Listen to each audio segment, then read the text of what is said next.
Alright YouTube, so you're joining us on another street lighting video. This time around it's going to be something that you've pretty much seen before, but so this time around I'm going to be showing you a different style of 70 watt that I'm going to be replacing. You've seen, I think I've done a couple of videos with 70 watt fittings in them, but this one's a little bit different, quite a bit older than the rest, so I'm just going to sort of show you that more than anything. And again, unfortunately, I'm going to be installing another one of the monstrosities that are the ASD fittings. I know you all hate them as much as I do, but again, that's what I'm being issued with to sort of fit, and I've not really got much to say in that, so I'll go out and show you it just now, and if there's anything sort of interesting along the way, I'll show you that as well. So as I've just mentioned there, the reason I'm showing you this is just because it's something a little bit different to show you guys. I know there's one or two guys in the comments that know all the fitting names and this and that inside out. I'm no great with the names of them. I've fit that many over the course of my time doing this, that I just know the sort of main branding of a lot of them, and I don't really know the sort of code names or whatever, or the model numbers, but I'm sure somebody will be able to tell you exactly what type of fitting this is. And again, more for anyone's benefit that lives in Glasgow. I'm up in, I think it comes under Blair Dardy, but I'm just shy of Drumchapel, and there's a mixture of fittings here. A lot of them are these 70 watts, and then a lot of them are this style 70 watts, and then the streets sort of parallel to it are all top entry, or mostly top entry 90s and top entry 55s. So I've been sent in to try and blitz this area as best as possible, but the main issue that I'm coming across here is just parked cars, and obviously I'm not able to double park and block a road for obvious reasons. So this one I've been able to get into. There's one just at the roundabout behind me as well that I was able to change. It was just a 55 watt socket. I've changed that over to an ASD fitting again, 55 watt equivalent. This is going to be another ASD, but it's going to be the 70 watt equivalent, which is 13 watts I believe, and the 55 watt get a 28 watt equivalent. So hopefully you can hear us over the noise of the van and the PTO, but that's the style there. If you can see,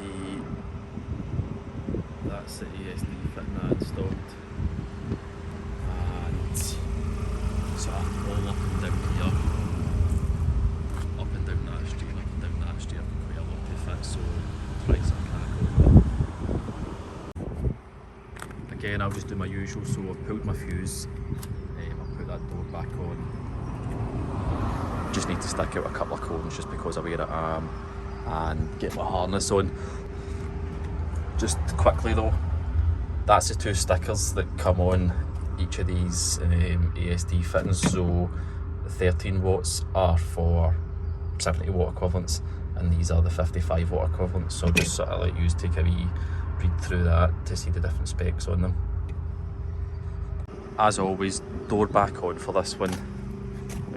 Take my fuse up with me just so there's no accidents for me, or obviously members of the public like wee kids or anything like that walking past. Harness on, even though I really don't need my harness for this sort of height, it's just good practice. I've recently went and done my IPAF course, my 3A and 3B I think it was, and some of the horror stories you see, so it's always better to stick it on. I'm just going to jump in the back, grab the cones, and then I'll make a start on this. This is up at the fitting now. Generally what I'd do is I'd obviously just take it off for here, loosen this grub screw, pull the full thing off just for sort of quickness and ease. But what I'm going to do is I'll obviously just go up, take the lid off and give you a look inside. Then I'll put it all back together, and then I'll just do what I was going to do anyway. As like most of the 70 watt gear, it's just this wee sort of locking nut, if you want to call it that, to take it off. And then sometimes you'll have a mini photocell in these, because again most of them have the facility to put a mini photocell in it, but not in this occasion. I've already loosened that screw off down there so that I can spin it around and give you a better look. And again, it's just a 5mm T-bar for that. To do this one-handed, you need to sort of push that in and then push that up. But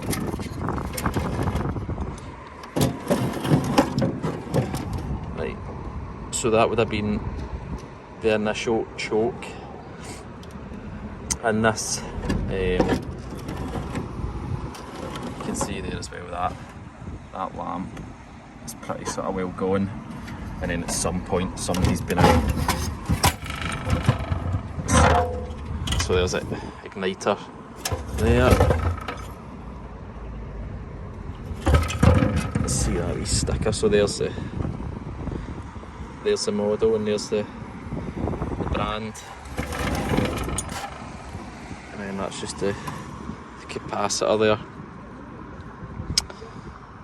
But aye, so pretty sort of basic stuff. It's the same as that, it's just a different shell pretty much. And then that's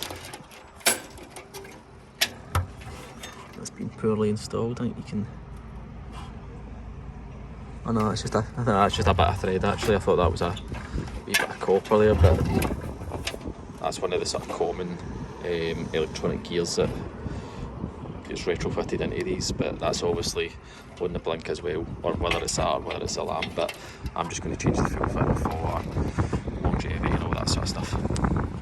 So for ease of removal, instead of taking loads of different parts out and risk dropping something and breaking the lamp and this and that, just put all that back together, and then I'm just going to lift that off. I'm sure there's a decent amount of spare flex down there, so I'll just be able to cut that and then bring my new one on. So same as always, I had a wee draw wire in there, taped on, pulled it through. Obviously that's spun round there just now. That's just for ease of terminating this. Obviously once I've got it terminated, then I'll spin it back round, because it's only just need to face here, stick a short plug in it and tighten this up, and then good to go. Right, so all the boring stuff's been done off camera, so terminations inside the fitting, anti-tamper stuff at the back, the grub screws to secure that on, so that's solid now. So I'll go down, I'll check my fuse, I'll check my fuse is okay, stick it in, then I'll take a wee walk up and switch the box on, make sure this one and the other one I've just done is all working okay. Right, so checked my fuse, power's off just now obviously, so I'll stick my fuse back in. I'll actually screw it up, because again, nobody ever seems to do that.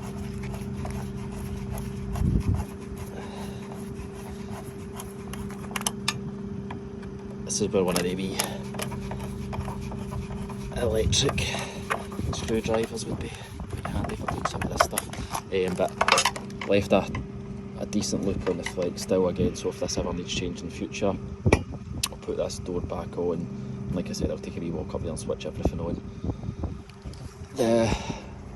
The reason I've not shown the full installation of that is because, again, depending on what order this video comes out, I've already sort of installed another couple of these, and I think I showed it in the videos, so just not to bore you and show you the exact same thing on a few videos in a row.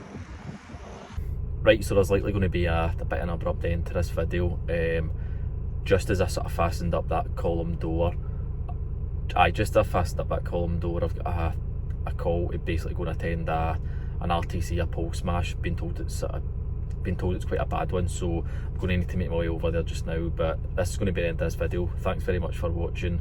Sorry it's a wee bit cut short, but I'm sure you understand. So leave a like in the video, please subscribe to the channel if you haven't already done so, and I'll see you in the next one. Bye bye.